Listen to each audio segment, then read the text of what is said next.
Assalamualaikum warahmatullahi wabarakatuh, Sobat Sapi dimanapun berada, salam sehat untuk kita semua. Beberapa waktu yang lalu kembali RSUD Dr. Muhammad Suwandi mendapatkan pemberitaan yang kurang sesuai atau misinformasi terkait kejadian meninggalnya pasien almarhum BM yang berada di IGD RSUD Dr. Muhammad Suwandi pada tanggal 21 November 2024. Dan cuplikannya dapat kita lihat bersama seperti yang berada di media sosial.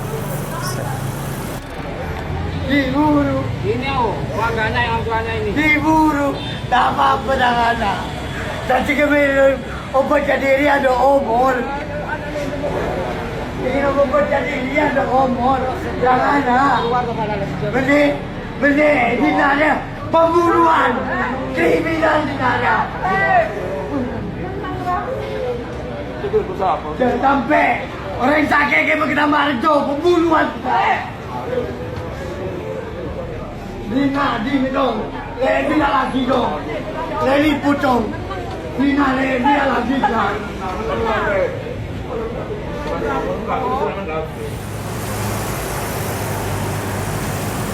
Setelah kita melihat cuplikan tersebut, dalam video tersebut, keluarga pasien almarhum BM menyampaikan di dalam videonya yang kurang lebih dapat saya artikan sebagai berikut.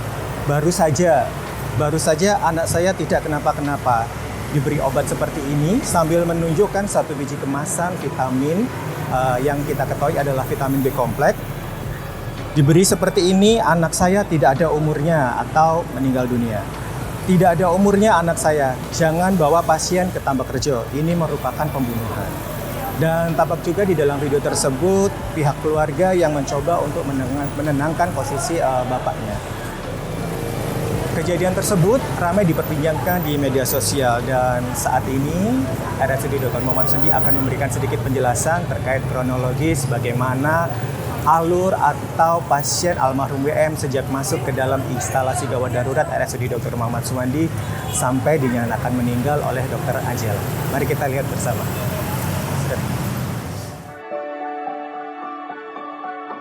Dan saat ini kita akan bersama-sama melihat kronologis alurnya pasien almarhum BM di instalasi gawat darurat dan akan ditemani oleh Dr. Angela yang menangani langsung pasien tersebut. Selamat pagi dokter. Pagi, ya. Dan bisa dibantu? Bagaimana kabarnya hari ini dokter? Alhamdulillah masih dalam lindungan Allah Subhanahu wa taala. Iya. Baik, dokter, ini kan terkait pemberitaan kemarin pasien almarhum BM, itu kan di sosial media masih ramai, masih banyak sekali misinformasi dan juga keterangan dari masyarakat yang kurang sesuai, dan kami di sini ingin mendapatkan lebih jelas terkait kronologi sejak masuknya pasien almarhum BM melalui dari masuk pertama kali sampai Dr. Angela menyampaikan kepada pihak keluarga bahwa pasien sudah meninggal dunia. Monggo. Baik, Monggo. kita bisa langsung aja berarti ya dok ya, Monggo. supaya nanti pasien juga masyarakat juga bisa melihat lebih jelas alurnya seperti apa sih, apa saja yang sudah dilakukan oleh tim medis RSUD Dr. Muhammad Suwandi. Baik dokter. Monggo. Oke. Ya, saya izin menjelaskan ya, kalau ada pasien masuk itu lewat sini. Ini namanya pintu triase. Nah, pintu triase lalu kita minta pasien atau keluarga pasien sambil membawa pasien itu duduk, lalu dilakukan pemeriksaan awal. Mohon izin dok, berarti untuk pasien WM kemarin pun diantar oleh kedua orang tuanya atau familinya langsung duduk di sini dan ditangani oleh tim medis yang ada di IGD. Betul. Dan sudah sesuai dengan SOP kami, peraturan kami, semua pasien itu harus dilakukan pemeriksaan. Pemeriksaan dasar ya, seperti suhu, nadi, laju nafas, saturasi, seperti itu. Lalu nanti tim kami akan menyesuaikan sesuai dengan triase ini. Baik. Bagaimana sesuai kegawatannya. Ternyata sesuai dengan hasil yang didapatkan, ia memerlukan Pasien WM termasuk dalam yang memerlukan penanganan kegawat darurat. Baik. Lalu diminta mendapatkan kitir untuk mendaftar. Jadi pasien sudah mendapatkan tindakan dulu ya. Pemeriksaan awal ya dok? Pemeriksaan awal ya. Pemeriksaan awal lalu baru daftar. Daftarnya di loket.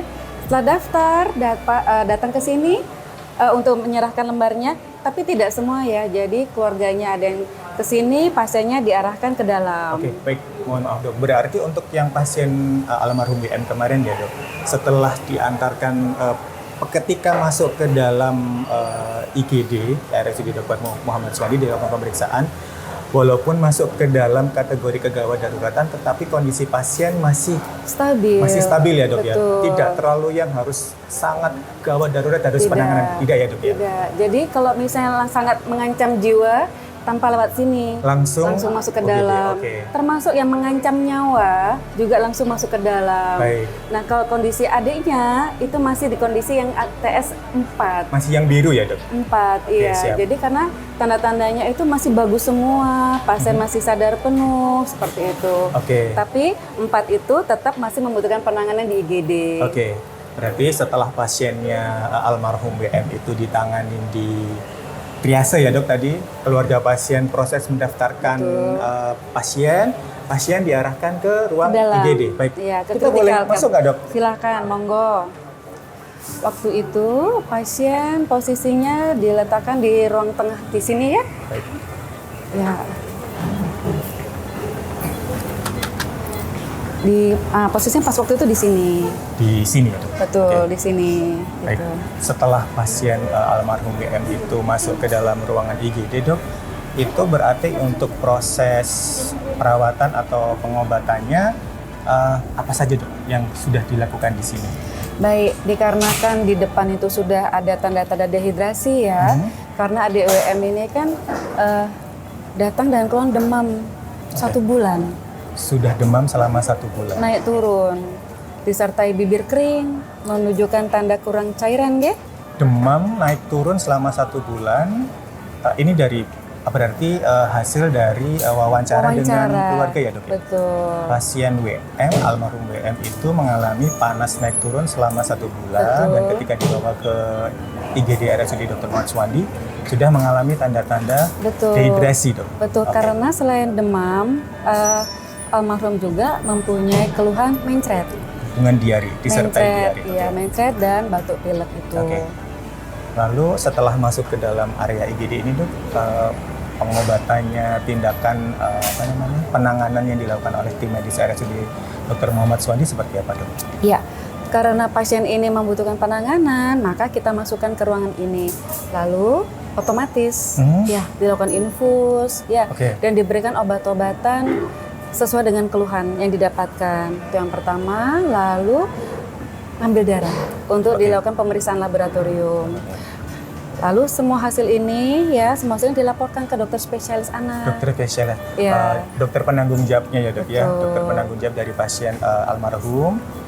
Setelah diambil darah, sampel darah diberikan ke laboratorium, hasilnya sudah keluar, kemudian hasilnya dilaporkan ke Dokter penyakit, dokter spesialis anak. sebagai penanggung jawab. Baik dok. Betul. Kemudian dok, untuk pengobatannya kemarin itu yang beredar di lapangan ini kan seperti yang saya sampaikan di awal tadi dok, keluarga beliau, kalau tidak salah ayah dari pasien itu kan menunjukkan 1 tablet sambil berucap bahwa gara-gara 1 obat ini anak saya menjadi meninggal dunia, mohon maaf. Betul. Itu seperti apa sih dok sebenarnya terkait dengan tablet tersebut? Kegawat daruratan, apakah betul tablet tersebut memang salah satu penyebabnya atau sebenarnya itu hanyalah misinformasi yang diterima oleh keluarga dan juga masyarakat sekitar? Ya, saya izin menjelaskan lagi ya. Jadi terapi awal itu sudah kita berikan dan kita laporkan juga ke dokter spesialis. Dokter spesialis pun melihat hasil laboratorium dan hasil semua ya klinisnya dan diberikanlah terapi. Terapinya ada infus, cairannya sesuai dengan dosis berat badan. Cairan obat injeksi sesuai dengan berat badan dan obat oral juga sesuai dengan berat badan dan semua atas sesuai indikasi. Jadi kalau pasien anak itu berbeda dosisnya. Baik. Kalau pada anak dosisnya itu sesuai dengan berat badan. Baik. Jadi tidak bisa yang langsung 1 tablet, 2 tablet, 3 tablet tidak bisa. Harus sesuai dengan berat badan. Baik. Dengan berat badan anak almarhum itu sesuai dengan 1 tablet itu. Baik. Dan tablet yang diminumkan adalah tablet B kompleks. Vitamin B kompleks. ya? Vitamin B kompleks. Kalau untuk tablet vitamin B kompleks sendiri itu dok, apa betul bisa menyebabkan seperti yang diinformasikan kepada masyarakat, menyebabkan sampai kehilangan nyawa gitu hanya karena disebabkan oleh tablet vitamin B kompleks? Jadi kondisinya seperti ini. vitamin B kompleks itu dosisnya sesuai dengan berat badan dan kemungkinan untuk menyebabkan kematian secara langsung dikarenakan B kompleks itu hampir sangat amat kemungkinannya kecil sekali. Menjadi penyebab ya dok? Iya, tapi bisa ada suatu kondisi yang mungkin beriringan yang bisa menyebabkan kematian. Apa itu? Posisi almarhum adalah tiduran. Dengan kondisi seperti itu, almarhum disuapi posisinya juga dalam kondisi tidur.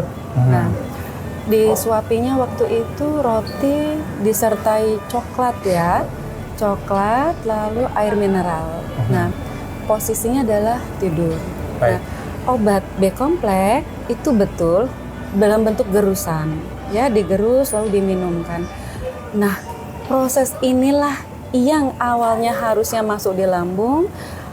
Pada almarhum ini dia mengalami aspirasi. Aspirasi itu tersedak, bahasa awamnya itu tersedak. Isi lambung itu keluar dan masuk ke paru-paru sehingga menutup saluran pernafasan. Jadi bukan B kompleksnya yang menyebabkan kematian, tapi proses apapun yang masuk ke dalam lambung yang keluar dan masuk ke dalam paru-paru menyebabkan pernafasan itulah yang menyebabkan perburukan dan kematian. Baik, berarti ini mungkin dapat juga diinformasikan kepada masyarakat terkait dengan kita sebelumnya juga sudah buat podcast ya dokter ya dengan dokter Ajeng juga terkait kronologi secara garis besar terjadinya pasien almarhum BM ini meninggal dunia. Di mana salah satu poinnya adalah ada pihak keluarga yang bertanya terkait bolehkah makan roti susu gitu ya dok ya, dan sudah disampaikan juga oleh tim medis bahwa hal tersebut tidak dibenarkan. Mungkin itu menjadi satu kerangkaian dan juga menjadi tambahan dari dokter Angela tadi, posisi memberikan roti dan juga minum obat itu posisinya dalam posisi terlentang ya dok istilahnya. Tidur terlentang. Sehingga membuat proses pencernaan mungkin ya dok ya, yang seharusnya itu masuk ke lambung dan aman di lambung, tapi pada pasien ini mengalami tersedak sehingga isi lambungnya itu keluar masuk mulut dan masuk ke dalam paru-paru. Oke, itu yang membuat pasien atau almarhum BM itu mengalami batuk-batuk ya dok, berarti kalau sempat batuk kemudian tidak lama pasien mengalami tampak sesak. Karena itu keluarga pasien waktu itu menanyakan ke perawat kami, tim medis, kenapa anak saya kenapa kok tampak sesak. Nah, karena perawat saya mendapatkan informasi itu, oh iya ini sesak, ini kegawatan, lalu memanggil tim dokter ya.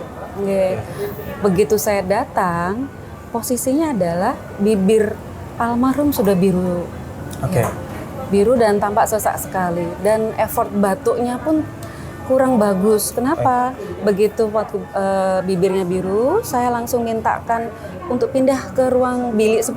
Bilik 10. Kita boleh ke sana nggak dokter? Silakan. Kalau perbedaannya kenapa sih dok harus di bilik 10? Kenapa tidak bisa langsung ditangani di tempat almarhum yang awal? Kenapa harus dipindah ke bilik 10? Iya, betul. Dikarenakan kami membutuhkan alat bantu. Contoh yang tidak ada di bilik yang tidak ada monitor adalah kita tidak ada suction, kita tidak ada port oksigen dan lain-lain seperti itu. Kondisinya dikarenakan ini tersedak, berarti kan saya harus membutuhkan bantuan alat-alat. Nah, itulah kenapa saya pindah ke bilik 10 ini. Baik, berarti alasan dari tim medis RSUD Dr. Suwandi khususnya di bagian IGD adalah memindahkan almarhum WM dari area tengah ke area bilik 10 dikarenakan memang membutuhkan alat bantu yang lebih kompleks ya dok ya, untuk membantu mengambil apa yang menjadi penyebab tersedak ya dok. Betul. Untuk proses sendiri yang ada di bilik 10 ini dokter, itu sepanjang apa dok sampai pasien almarhum WM dinyatakan usahanya sudah semaksimal apa sih dok? Gitu ya, dok. Jadi waktu itu saat saya melihat pasien ini biru, saya minta perawat saya dan tim untuk memindahkan ke sini. saya minta suction. Suction? Saya minta suction dan pasiennya itu saya tepuk-tepuk dan saya balikkan. Oke. Saya balikkan. Ditengkurapkan ya dok ya? Iya, istilahnya ditengkurapkan gitu ya. Dengan harapan saya bisa membersihkan jalan nafasnya. Oke. Lalu sambil suction keluarlah dari hasil sedot di paru-paru ya, itu cairan dan bulir-bulir roti kecoklatan yang gitu ya? gumpalan bekas mamah di mamah gitu. Berarti kayak gumpalan roti kalau kena Betul. cairan seperti itu ya dok ya? Betul. Kemudian Ya, tapi karena kondisinya ini kegawatan, saya tidak bisa serta-merta melakukan tindakan saja. Saat itu ada keluarga pasien. Ada ibu, ada bibi, sama ada paman. Oke. Kondisinya adalah ibu dan bibi sedang tidak bisa, tidak stabil. tidak stabil. Secara emosional iya, mungkin ya, secara Dok, ya? emosionalnya saya minta keluarga yang lain yang stabil untuk saya berikan keterangan. Oke. Kondisinya adalah almarhum, kondisinya kemungkinan sangat besar tersedak. Kenapa Bapak? Karena tiba-tiba bibirnya biru setelah batuk sebelumnya. Dan di saat saya tepuk-tepuk dan suction itu keluar bulir-bulir roti dan cairan itu. Kami minta izin untuk melakukan tindakan gitu, dan keluarga waktu itu juga masih panik tapi masih mau mendengarkan gitu, mendengarkan dan menyetujui tindakan kami. Tidak lama almarhum kejang, lalu kita tanganin. Tidak lama setelah kejang, belum kita selesai masukkan obat kejang, pasien henti jantung. Dikarenakan proses sumbatan jalan nafas itu otomatis kan gangguannya sampai ke otak. Jadi kalau 2 menit saja kita tidak bisa membebaskan jalan nafas, itu resiko terburuknya adalah jantung pun bisa berhenti. Dan saat yang kami dapatkan, pasien kejang, tidak lama pasien henti jantung. Lalu kami menginfokan ke keluarga kondisi adik almarhum itu henti jantung. Kami minta izin secara verbal, kita minta izin untuk melakukan pijat jantung dan pemberian nafas buatan, bantuan nafas. Dikarenakan apa? Nafasnya tidak adekuat. Jantungnya berhenti, kita harus resusitasi atau pertolongan jantung paru. Dengan harapan oksigenasi dan sirkulasi itu akan mengalir lagi sampai ke otak dan ke seluruh badan. Oke. Gitu. Lalu pada perjalanannya tidak ada sudah ada effort yang kita lakukan tapi tidak ada hasil yang maksimal. Dari almarhum, dari betul, pasien sehingga ya, meskipun kondisinya sudah kita berikan alat bantu nafas ya, dan kita berikan obat-obatan pemacu jantung berdetak yaitu epinefrin. Tapi setelah 1 jam proses resusitasi itu, almarhum kami periksa bersama dengan keluarga.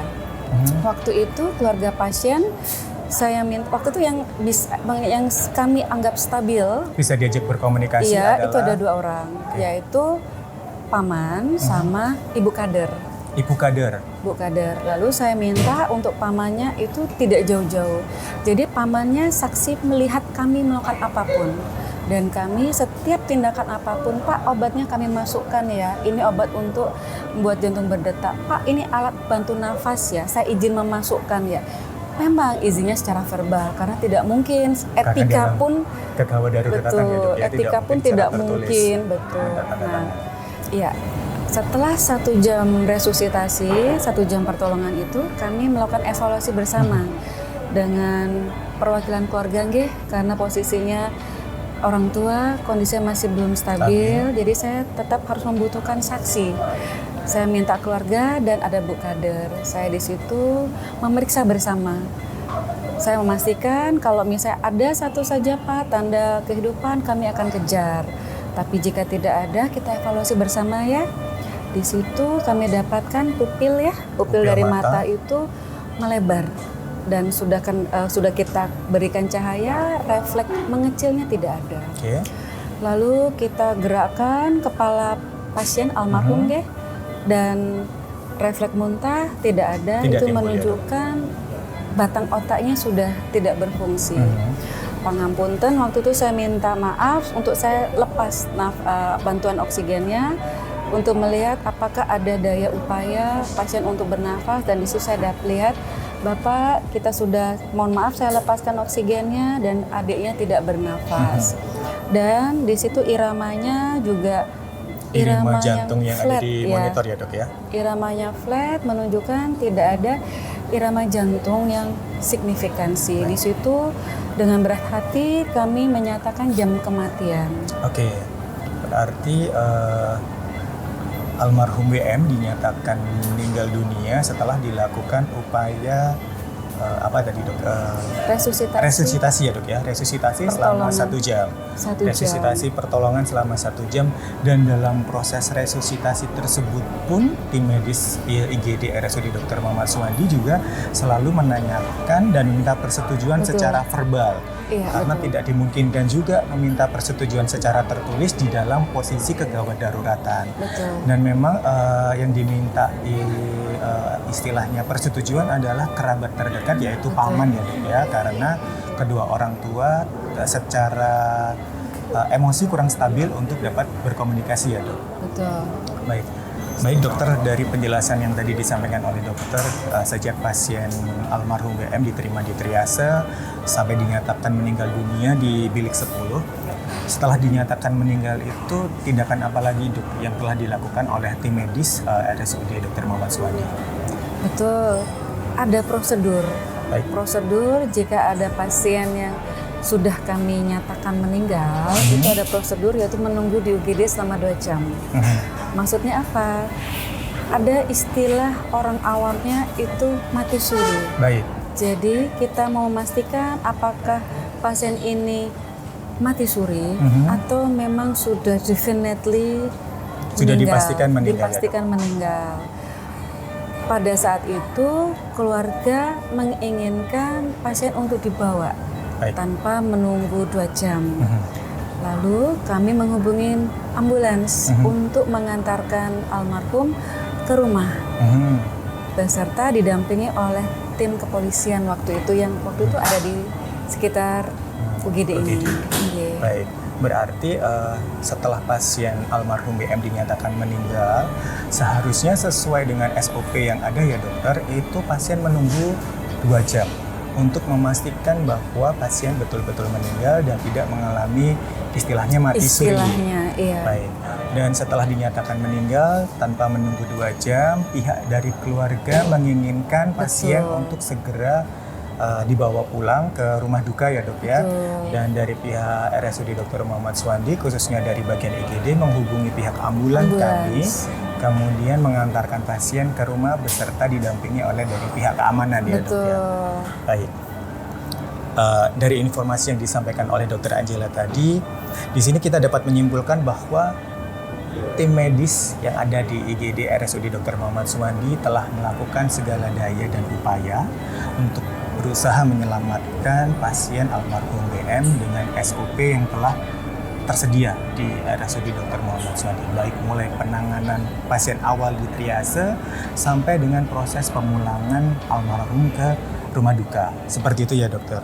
Dan sekali lagi juga kami ingin menyampaikan kepada masyarakat bahwa kita semua wajib bijak dalam bersosial media dan menerima serta mengolah berita yang beredar di masyarakat agar tidak terdapat misinformasi atau ketidaksesuaian berita antara kejadian aslinya dengan kejadian yang beredar di masyarakat.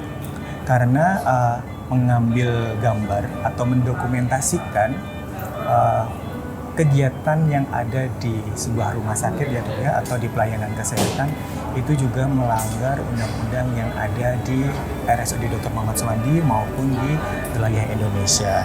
Dan dari penjelasan Dr. Angela tadi juga kita telah mendengarkan serta melihat bersama proses masuknya almarhum WM dari sejak awal masuk IGD RSUD Dr. Muhammad Suwandi sampai dinyatakan meninggal dan dipulangkan ke rumah duka menggunakan ambulans yang disediakan oleh RSUD Dr. Muhammad Suwandi. Karena kami dari tim RSUD Dr. Muhammad Suwandi, kami ada untuk Anda melayani sepenuh hati. Baik dokter, terima kasih penjelasannya.